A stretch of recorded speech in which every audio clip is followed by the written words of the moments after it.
एक सरकारी शिक्षिका ने की एक पानी पूरी बेचने वाले से शादी। जब वो स्कूल से बाहर आती है तो पानी पूरी को देखकर उसके मन में कुछ ऐसा आता है कि वो उससे शादी कर लेती है। आइए जानते हैं इस कहानी में क्या राज है कि एक शिक्षिका जो कि एक सरकारी अध्यापिका है और वो एक पानी पूरी बेचने वाले से शादी कर लेती है। क्या उसमें वो देखती है, क्या है इस कहानी के पीछे। इस कहानी में एक लड़की होती है प्रीति, जो कि अपने कॉलेज में पढ़ती है। कॉलेज में पढ़ने में वो होशियार है। उसी के साथ-साथ उसके साथ एक लड़का भी पढ़ता है जिस लड़के का नाम होता है मनोज। दोनों बहुत अच्छे से पढ़ा करते हैं, लेकिन हर एक सब्जेक्ट पर उन दोनों की एक-दूसरे से बहुत ज़्यादा बहस होती है, जिस बहस की वजह से अब उनमें नज़दीकियाँ बढ़ जाती हैं। और जब नज़दीकियाँ बढ़ती हैं, तो वो एक-दूसरे के साथ बहुत ज़्यादा वक़्त बिताने लगते हैं।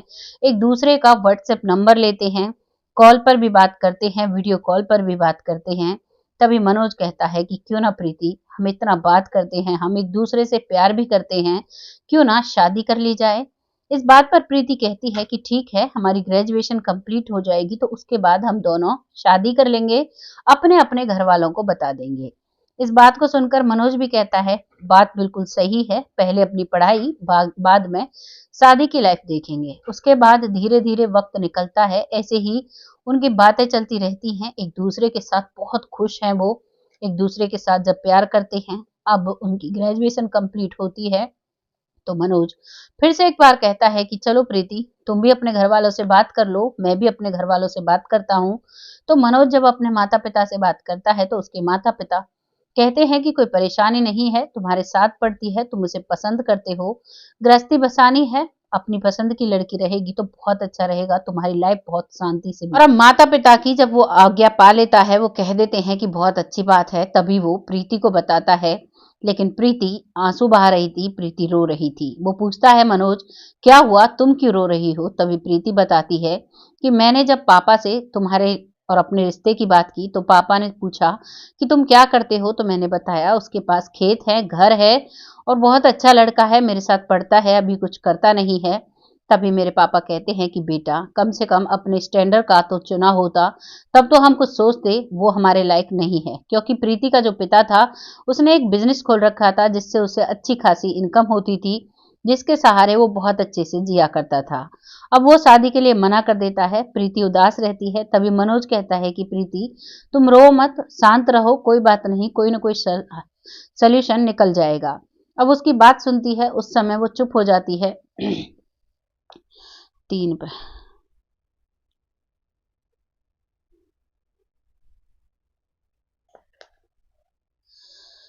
उस समय तो प्रीति चुप हो जाती है, लेकिन धीरे-धीरे जब वक़्त निकलता है और जब उसकी ग्रेजुएशन कंप्लीट हो चुकी थी, आगे दोनों कोई भी पढ़ाई नहीं कर रहे थे, अब एक-दूसरे से सिर्फ़ फ़ोन पर ही बात हो पाती, एक-दूसरे से मिल नहीं पाते, तो अब वो बहुत परेशान रहती है।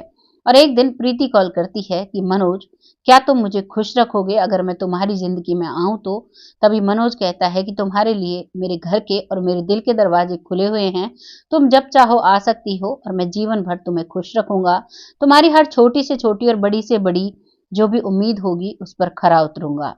इस बात को सुनकर अब रात के समय में प्रीति अपने घर से अपने कुछ कपड़े लेकर फरार हो जाती है और मनोज के पास जाती है और मनोज के साथ जाकर कोर्ट मैरिज कर लेती है। कोर्ट में शादी करती है, तब अपने घर वालों को बताती है। इधर घर वालों के पास जब प्रीति नहीं होती है, वो अपनी बेटी को बहुत जगह ढूंढते हैं, लेकिन बेटी कहीं नहीं मिलती है। फिर जब प्रीति का फोन आता है तो वो उसका पिता जो है वो प्रीति से लड़ने लगता है, कहने लगता है तुमने समाज में मुझे बोलने लायक नहीं छोड़ा और तुम जैसी बेटी होने से तो मेरे बेटी ही ना होती तो मैं अच्छा रहता। तुमने बहुत बुरा किया है, आज से तुम हमारे लिए मर गई हो और आज के बाद तुम हमारे साथ कभी भी हमारे बारे में मत सोचना और मत कभी भी अपनी शक्ल दिखाना। जैसे ही पिता के ये शब्द प्रीति सुनती है तो वो बहुत परेशान हो जाती है, उसकी आंखों से आंसू आने लगते हैं। तभी मनोज उसे समझाता है कि अभी-अभी हमारी शादी हुई है, हर चीज़ को थोड़ा वक़्त लगता है, थोड़े दिन रहो आराम से, तुम्हारे पापा भी मान जाएँगे, तुम चिंता मत करो। इस बात को सुनकर प्रीति भी समझ जाती है और उस वक़्त वो चुप हो जाती है। धीरे-धीरे वक़्त निकलता है, अब वो 10-15 दिन तक रहती है, उसके बाद प्रीति कहती है कि मैं किसी जॉब की तैयारी करना चाहती हूँ, मुझे कोचिंग लेनी है तभी उसका पति कहता है कि कोई बात नहीं, मैं काम करता हूँ, हमारे खेत हैं, खेतों पर काम करता हूँ और कोई मैं नौकरी भी देख लूँगा, तुम अपनी पढ़ाई जारी करो, तुम्हें पढ़ना है, तुम पढ़कर जो भी तुम्हें चाहिए वो हासिल करो, मैं तुम्हारे साथ हूँ। और अब शहर में एक कोचिंग सेंटर में उसका एडमिशन करा देता है। प्रीति डेली कोचिंग जाने लगती है और अब वो बहुत खुश रहता है। उसके मम्मी-पापा हैं घर पर और उसका पति है और वो प्रीति है। अब उसे एक परिवार मिल चुका था और बहुत अच्छे से वो है। अपनी कोचिंग करती है। जब वो कोचिंग से घर आती तो कभी-कभी उसे उसका पति लेने चला जाया करता, कभी-कभी नहीं भी लेने जाता था और जब वो बस स्टैंड से घर आती तो गाँव के लोग पूछा करते कि ये कौन है? तभी लड़के आपस में बात करते हैं कि यार मनोज की किस्मत क्या खुली है, उसको कितनी सुंदर पत्नी मिली है और अब वो लव मैरिज करके बहुत अच्छे से अपनी लाइफ में सेट हो गया है। उसके पास तो पैसों की भी कमी नहीं है, घर भी अच्छा बना हुआ है, खेत भी हैं और अब नौकरी भी करने लगा है, उसकी लाइफ कितनी अच्छी है। जब कई दोस्त आपस में ऐसे बात करते हैं तो अब वो षड्यंत्र रचते हैं मनोज के खिलाफ। वो उसकी अच्छी लाइफ को देखकर जल जाते हैं और उस जलन का बदला कुछ इस तरीके से निकालते हैं कि मनोज की लाइफ खत्म हो जाती है। वो दोस्ती करते हैं मनोज से, जानते थे एक दूसरे को लेकिन एक दूसरे के साथ कभी टाइम स्पेंड उन्होंने नहीं किया था। तभी वो कहते हैं कि यार तुमने शादी कर ली, ना तुमने पार्टी दी, ना ही तुम कभी हमारे पास बैठते हो, क्यों ना आज शाम को आना, बैठेंगे, बातें करेंगे। और मनोज मान जाता है और मनोज अब शाम को उनके पास चला जाता है। करीबन 5 से 6 बजे उनके पास जाता है और वो बैठकर वहां पर शराब पी रहे थे। उसमें से थोड़ी सी शराब वो मनोज को पिलाते हैं। मनोज कहता है कि मैं शराब नहीं पीता, लेकिन वो कहते हैं कि दोस्त हो, दोस्ती में इतना तो सब कुछ चलता है, कोई दिक्कत नहीं है और ना ही किसी को इतने से पता चलेगा। अब मनोज ले लेता है, पहली बार 1-2 घूंट लेता है और अब घर आता है, उसकी पत्नी आती है, बहुत नॉर्मल रहता है, कोई भी दिक्कत परेशानी नहीं है। धीरे-धीरे वक्त निकला और अब करीबन उन दोस्तों की संगत करते-करते उसे 1 महीना हो गया था। 1 महीने बाद उनमें से एक दोस्त कहता है कि यार तुम्हारी पत्नी कहाँ जाया करती है? तो वो कहता है कि वो सरकारी नौकरी के लिए कोचिंग ले रही है, वो कोचिंग लेने के लिए जाती है। तभी वो दोस्त कहता है कि मैंने तो उसे उसके लेक्चरर के साथ घूमते हुए देखा है, वो तुम्हें उल्लू बना रही है, वो तुम्हारा बुद्धू बना रही है, वो तो उसके साथ घूमती फिरती है, वो उसी से प्यार करती है, वो तो तुम्हें ऐसे ही धोखे में रख रही है। जैसे ही एक दोस्त ऐसे अपने दोस्त से बात करता है, शाम को जैसे ही प्रीति घर पर आती है तो उसका पति मनोज पूछता है कि तुम अपने लेक्चरर के साथ कहाँ घूम रही थी? इस बात पर प्रीति कहती है कि मैं तो कहीं भी नहीं जाती, कोचिंग सेंटर जाती हूँ और वहां से सीधे घर आती हूँ। लेकिन मनोज उसकी एक भी बात नहीं सुनता है और मनोज उससे लड़ाई करने लगता है। जब मनोज उससे लड़ाई करता है तो अब प्रीति रोने लगती है और कहती है कि तुमने इतने विश्वास दिलाया था मुझे कि तुम मेरी हर परिस्थिति में मेरे साथ खड़े रहोगे, लेकिन आज तुमने मेरे कैरेक्टर पे उंगली उठाई है, अब मैं यहाँ नहीं रहूंगी। तो मनोज कह देता है कि अभी यहाँ से निकल जाओ। रात का वक्त था और अब वो लड़की वहां से जाने लगती है। उसके सास ससुर कहते हैं कि बेटा ये तो नादान है, ये तो किसी के बहकावे में ऐसा कह रहा है, हमें तुम पर पूरा विश्वास है, तुम कहीं नहीं जाओगी। लेकिन वो कहती है कि माँ जी आपसे तो मुझे कोई गिला शिकवा नहीं है, मुझे शिकवा है तो अपने प्यार से, जिससे मैंने सच्चे दिल से प्यार किया, जिसका मुझ पर विश्वास ही नहीं है तो क्या फायदा ऐसे रिश्ते का। और वो वहीं से अपने माता पिता के घर जाती है। माता पिता का दरवाजा जैसे ही खटखटाती है तो माता पिता कहते हैं कि तुम क्यों हमारे दरवाजे पर आकर इसे खटखटा रही हो, हमने तुमसे कहा था हमें तुम्हारी शक्ल नहीं देखनी है और ना ही तुम हमारी शक्ल देखोगी, यहाँ से अभी वापस लौट जाओ। वो रोती हुई वहां से वापस लौट आती है और सड़क किनारे खड़ी होकर रोती रहती है। तभी वो अपने लेक्चरर को कॉल करती है और कहती है कि सर आपकी वजह से मेरे पति ने मुझ पर ऐसा इल्जाम लगाकर मुझे यहाँ छोड़ दिया है, रात का समय है, मैं कहाँ जाऊं। तभी वो लेक्चरर अपने जो कोचिंग का मालिक है उससे बात करता है और सीधा उस लड़की के पास बाइक लेकर पहुंच जाता है।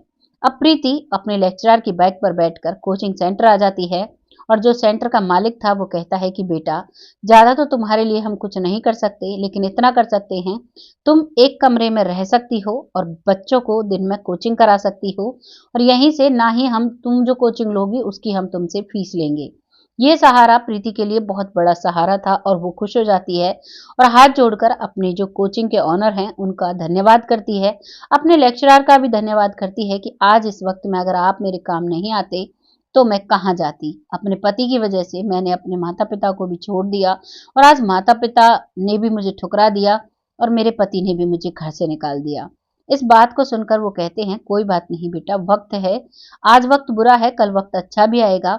और उसे शांत करते हैं और अब धीरे धीरे वक्त निकलने लगता है।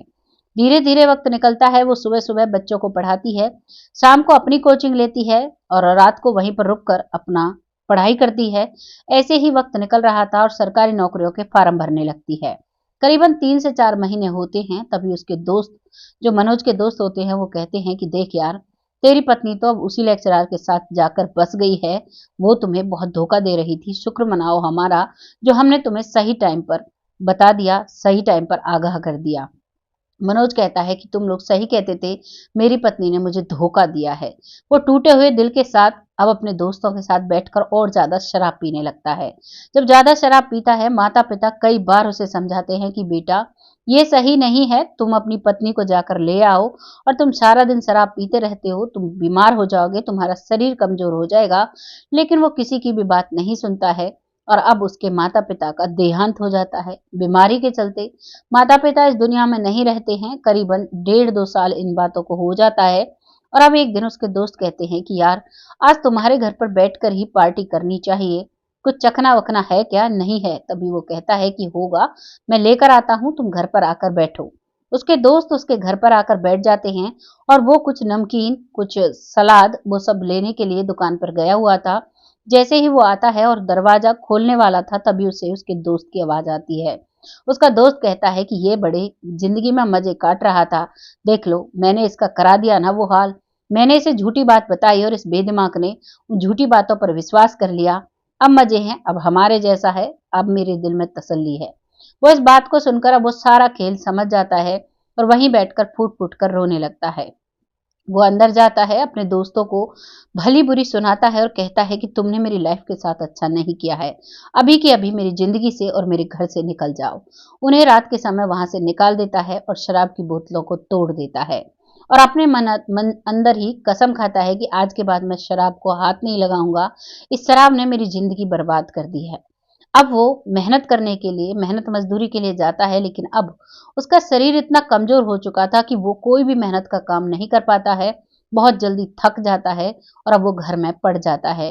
वो सोचता है कि मैं मेहनत का भी काम नहीं कर सकता, पढ़ाई सिर्फ मैंने ग्रेजुएशन की है, नौकरी मुझे मिलेगी नहीं क्योंकि इतने दिन शराब में डूबा रहा हूँ, मैं करूँ तो क्या करूँ।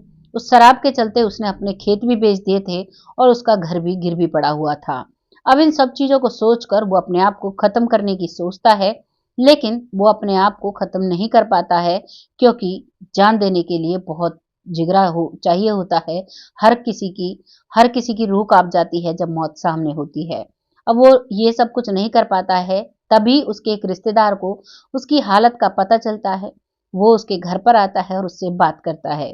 तभी वो अपनी बीती सारी बातें उसे बताता है। वो कहता है कि तुमने किया तो गलत ही है, लेकिन अब जो हो गया उसे हम बदल नहीं सकते, लेकिन अपने आज को हम बदल सकते हैं।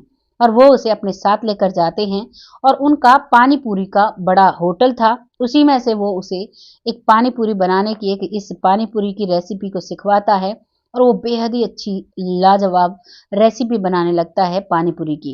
अब वो अपना एक ठेला बनवाता है, उस पर अपना नाम लिखवाता है और उसे लेकर अब चल देता है एक अच्छी सी जगह की तलाश में कि कहाँ पर इसे खड़ा करके इसको ज्यादा से ज्यादा बिक्री हो सके।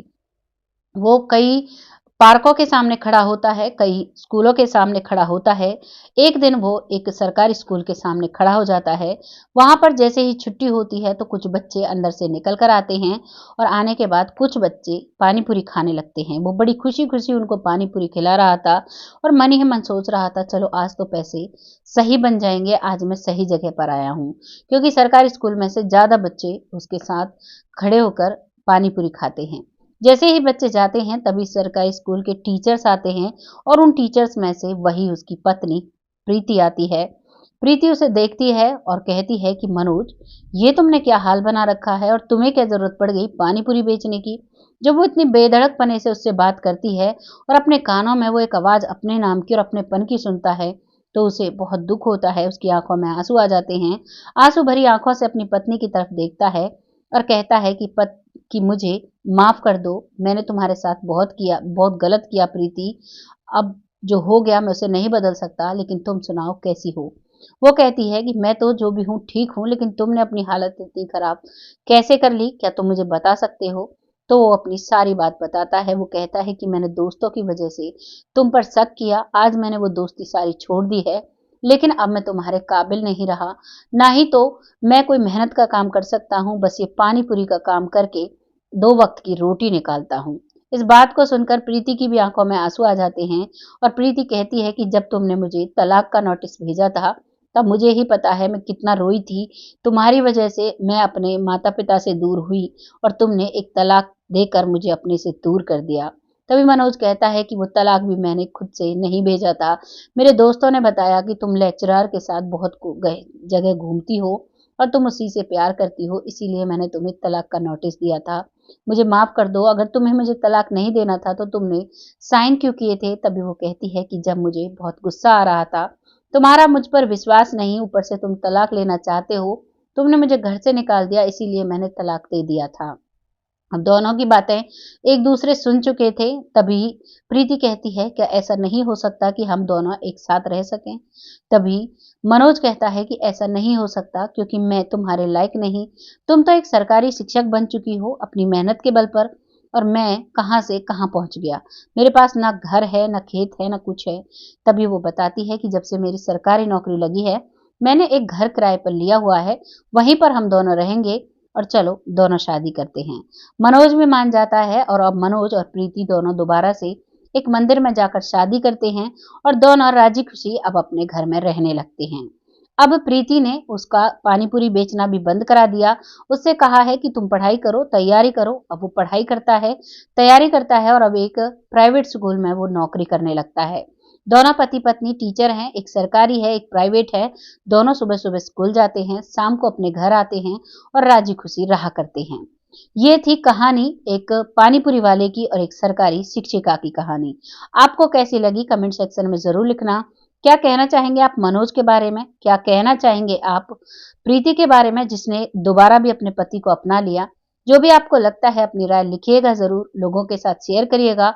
आपके कमेंट लिखने से हमें बहुत मोटिवेशन मिलता है और ऐसी कहानियाँ लाने में हम सक्षम हो पाते हैं।